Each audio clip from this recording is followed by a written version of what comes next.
Hello friends, how are you all? I hope you all are doing great.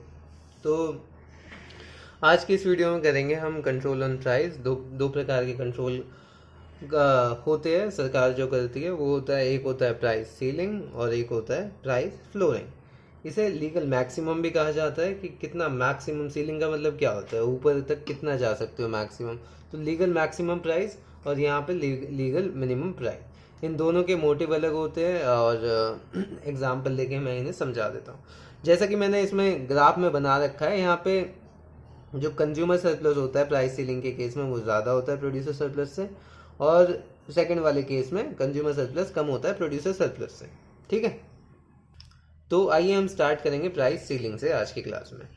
तो अगर मैं कह रहा हूँ कि कंज्यूमर सरप्लस ज़्यादा है प्रोड्यूसर सरप्लस से, इसका मतलब क्या होगा? जो इक्विलिब्रियम प्राइस था, जो कंज्यूमर को उससे भी कम पे करना पड़ेगा, तभी तो क्या कहते हैं, उसकी वैल्यू टू बायर ज़्यादा होगी और प्राइस पेड कम हो जाएगा। ठीक है, तो प्राइस सीलिंग कहाँ लगेगी? इससे नीचे लगेगी। ठीक है, जो भी इक्विलिब्रियम प्राइस आया।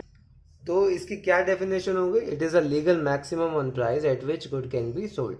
एग्जाम्पल की बात करूँ तो ये कंज्यूमर स्टेपल्स लाइक जो फूड होते हैं, फूड ग्रेन्स हो गए, आपका आटा वाटा हो गया, तो ये राशन की दुकान पर जो मिलते हैं। तो जैसे मान लो कोई चीज़ 10 रुपये, कोई दाल 50 रुपये किलो है, तो सरकार ने एक सीलिंग लगा दी कि भाई 40 रुपये से ऊपर वो नहीं बेचेंगे। वो 10 रुपये की वो सब्सिडी दे, वो कुछ भी करें, उनका हमें नहीं पता, पर उन्होंने एक सीलिंग लगा दी, जैसे कि राशन की दुकानों पे होता है कि इससे मैक्सिमम, ये मैक्सिमम प्राइस है, इससे ज़्यादा नहीं लेंगे। तो उससे क्या हुआ? कंज्यूमर को कम पे करना पड़ा, है ना? कंज्यूमर को कम पे करना पड़ा, पर वैल्यू थी उसके लिए ज़्यादा की।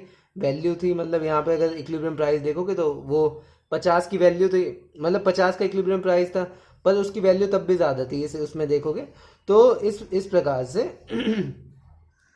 क्या हुआ, उसे कंज्यूमर सरप्लस प्रोड्यूसर सरप्लस से ज़्यादा हो गया। अब ये दो प्रकार की होती है, एक होती है बाइंडिंग। अब बाइंडिंग कब होगी? बाइंडिंग जब होगी जब जो लीगल मैक्सिमम प्राइस है वो मार्केट इक्विलिब्रियम के प्राइस से बिलो सेट होगा। ठीक है, पर इससे क्या होगा? ये बाइंडिंग वाले केस से क्या होगा? यहाँ पे ये तो आपका क्वांटिटी सप्लाई हो जाएगी, ये सप्लाई कर में, ये हो जाएगी क्वांटिटी डिमांडेड। तो यहाँ पे क्या हुआ? आपकी डिमांड तो ज़्यादा है और सप्लाई कम है, तो it will lead to what? Shortage of goods. Sorry. तो यहाँ पे शॉर्टेज ऑफ गुड्स हो जाएगी। अब पर वहीं सेकंड केस में देख लेते हैं, नॉन बाइंडिंग कब होगी? जब लीगल प्राइस इक्विलिब्रियम प्राइस से ऊपर सेट होगा, तो तब तब इसे नॉन बाइंडिंग कहा जाएगा, वहां पे सरप्लस होगा प्रोड्यूसर का। तो इतनी सी कहानी थी आपकी प्राइस सीलिंग की। इसके एग्जाम्पल मैंने बताई थी, रेंट कंट्रोल हो गया एक, और इसकी रेंट कंट्रोल की केस स्टडी भी हम करेंगे आगे। पर आइए पहले एक एग्जाम्पल कर लेते हैं, न्यूमेरिकल। तो न्यूमेरिकल ये दिया हुआ है, एक फंक्शन ये है आपका .2q, और दूसरा फंक्शन ये है।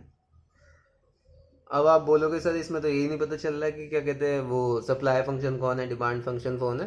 पर ऐसा भी पेपर में आ सकता है। अब इसमें कैसे पता लगेगा? ये मैंने इसलिए लिया है क्योंकि यहाँ पे आप देख सकते हैं नेगेटिव का साइन है, इसका मतलब इनवर्स रिलेशनशिप है। तो ये क्या होगा? क्वांटिटी ऑफ डिमांड, QD वाला फंक्शन होगा ये। और यहाँ पे पॉजिटिव रिलेशनशिप है प्राइस और क्वांटिटी में, तो यहाँ पे क्या हुआ? सप्लाई। ठीक है, इतना तो सभी को पता है। अब प्राइस सीलिंग चलो बाद में, पहले इक्विलिब्रियम, हाँ प्राइस सीलिंग भी चलो मैं दे देता हूँ। प्राइस सीलिंग दे रखी है 50 रुपये। ठीक है, अब आपको ये फाइंड आउट करना है कि कितनी शॉर्टेज ऑफ गुड है या कितना सरप्लस है। ठीक है, मोस्टली वैसे बाइंडिंग ही होती है, नॉन बाइंडिंग होती नहीं है। ठीक है, बाइंडिंग की जो होता है, मेन जो पर्पस होता है वो बाइंडिंग में ही होता है, नॉन बाइंडिंग नहीं होता। तो न्यूमेरिकल भी आपके बाइंडिंग वाले ही आने वाले हैं। ठीक है, एक सेकेंड। हाँ, तो ये क्वेश्चन समझ में आ गया आपको? तो सबसे पहले क्या करेंगे हम? सबसे पहले इक्विलिब्रियम क्वांटिटी निकालेंगे, क्योंकि वहीं से आपको पता लगेगा कंपेयर करने में। क्योंकि हमें क्या निकालना है? Shortage of good. यहाँ पे दिखाया था ना ये शॉर्टेज ऑफ गुड, तो इन दोनों के बीच का डिफरेंस बताना है आपको। तो सबसे पहले क्या निकालोगे? इक्विलिब्रियम क्वांटिटी और प्राइस। तो यहाँ पे इन दोनों को, इक्वेशन को इक्वल रख दो। इन दोनों इक्वेशन को इक्वल रखोगे तो डायरेक्ट मैं सॉल्व करके बता देता हूँ क्या आ रहा है। Q इजल टू 200 और P इजल टू 60। ठीक है, ये बेसिक मैथ है, ये आप कर लेना। तो ये आ गया Q और P की वैल्यू। अब प्राइस सीलिंग कितनी दे रखी है आपको? प्राइस सीलिंग दे रखी है 50, है ना? तो अब ये क्या करना है, 50 को दोनों फंक्शन में P की जगह रख दो। ठीक है, इससे एक तो क्या होगा, 50 पे आपकी क्यू डी आ जाएगी, और इसे इक्वल टू करोगे तो क्यू डी क्या आएगी आपकी 250। अब यही सेम चीज आप उसमें सप्लाई फंक्शन में रख दोगे, 40 50 प्लस 0.1 क्यू एस, तो आपका क्यू एस आ जाएगी 100। अब आपका क्या हो गई, शॉर्टेज ऑफ गुड, इसमें से इसे माइनस कर दो, शॉर्टेज कितनी आ गई 150 यूनिट की। तो इस प्रकार से ये वाला न्यूमेरिकल बहुत आसानी से सॉल्व हो गया। तो आइए मैं आपको रेंट कंट्रोल के बारे में भी बता देता हूँ, ठीक है, जो इसका एक एग्जाम्पल है रेंट कंट्रोल। तो चलिए एक ही डायग्राम तो समझा देता हूँ आपको, कोई दिक्कत नहीं है। तो ये हमारा बन गया ग्राफ, यहाँ पे आ गया आपका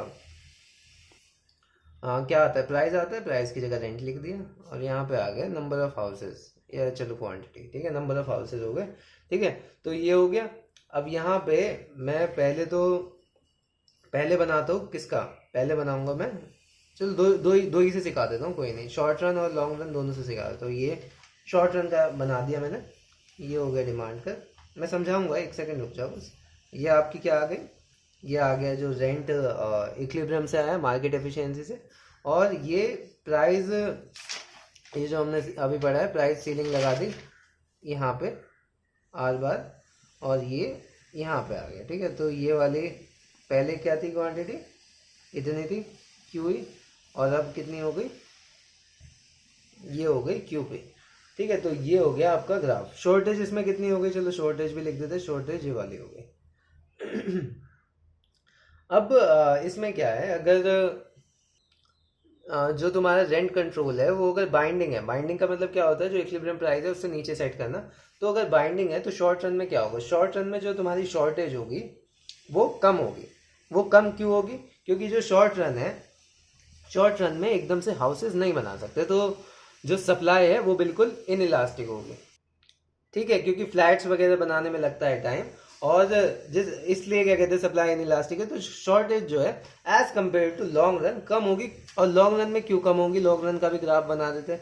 लॉन्ग रन में आपका डिमांड और सप्लाई दोनों इलास्टिक हो जाएगी, नए घर भी बन जाएंगे, लोगों के पास बहुत ऑप्शन भी हो जाएंगे, तो डिमांड भी इलास्टिक है। और मैंने बताया भी था टाइम पीरियड के हिसाब से जो फैक्टर्स अफेक्टिंग इलास्टिसिटी है, कि शॉर्ट रन में इनइलास्टिक होता है, लॉन्ग रन में इलास्टिक होता है।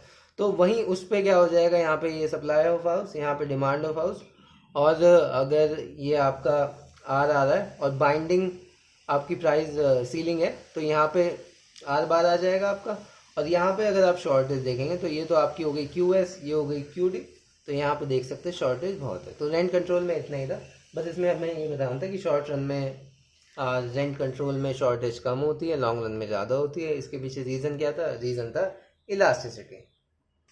अब आइए बात कर लेते हैं जल्दी से प्राइस फ्लोरिंग की भी।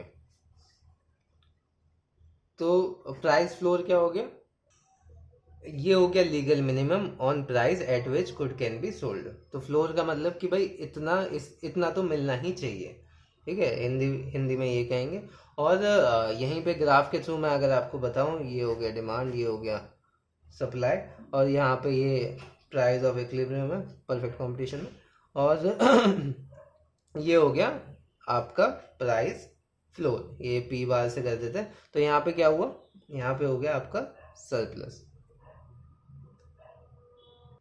और अगर नीचे भी जाके देखेंगे तो यहाँ पे क्यू डी इतना है, क्यू एस इतना है, तो यहाँ पे क्या हुआ, सरप्लस हुआ, मतलब गुड्स ज़्यादा बच रहे हैं, डिमांड उसकी कम हो रही है, क्योंकि प्राइस क्या कहते हैं ऊपर सेट कर दिया है। ये भी बाइंडिंग तब होगी जब जो आपका लीगल मिनिमम प्राइस है वो मार्केट इक्विलिब्रियम प्राइस से अबव सेट होगा, और नॉन बाइंडिंग तब होगी जब इससे नीचे सेट होगा। वही सेम सीन है, उसका बिल्कुल उल्टा कर देना। एग्जाम्पल की बात बताऊं, अगर एग्जाम्पल दूं तो मिनिमम वेज है कि भाई जो लेबर होते हैं उनका जो दिहाड़ी होती है, अब लोग 500 कम देते हैं, तो उन्हें जैसे मिनिमम सेट कर दिया, जैसे मार्केट इक्विलिब्रियम पे चल रही है 500, पर सरकार को लग रहा है ये नहीं है उनकी डेली रोज़मर्रे की ज़िंदगी को नीड्स को सेटिस्फाई करने के लिए, तो उन्होंने क्या करा, भाई नहीं 800 रुपये इन्हें मिलना ही चाहिए, मिनिमम वेज एक्ट ये निकाल दिया। तो इस प्रकार से प्राइस फ्लोरिंग जो है आपकी काम करती है। यहीं पे आइए एक छोटा सा एग्जांपल जल्दी से इसका भी करा देता हूँ आपको। क्यू डी आ गया ये, और हमने क्यू एस ले लिया 2 पे। आप सबसे पहले क्या करेंगे, और चलो मैं वो भी बता देता हूँ, प्राइस फ्लोर कितना है, PF 80 रुपये। तो इसमें आपको ये बताना है कि भाई जो प्राइस फ्लोर है वो बाइंडिंग है या नॉन बाइंडिंग है। वो कैसे बताएंगे, वो उससे कंपेयर करके ही पता लगेगा कि जो इक्विलिब्रियम प्राइस है उससे नीचे सेट हुआ है तो नॉन बाइंडिंग है, ऊपर सेट हुआ है तो बाइंडिंग है। तो सबसे पहले इक्विलिब्रियम प्राइस निकाल लेते हैं। एट इक्विलिब्रियम इसको इसके इक्वल रख देंगे, कितना हो जाएगा ये 3P=300। तो इक्विलिब्रियम प्राइस कितना हो गया, 100 रुपये। और यहाँ पे कितना दे रखा है प्राइस फ्लोर, 80 रुपये।